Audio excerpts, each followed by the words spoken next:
I am prepared, you know.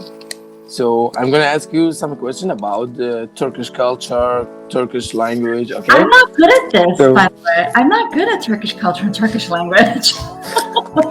but you can teach me like at least how can I survive with the markets?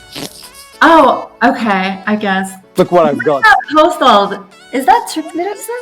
Oh Look what my I've god, got. it's Turkish lira! It's more than what I have. So this is like 800 lira. How many hours I can survive with this 800 lira?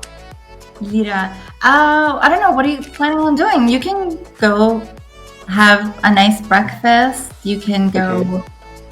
Well, what are you gonna go shopping for? You have to bargain really well.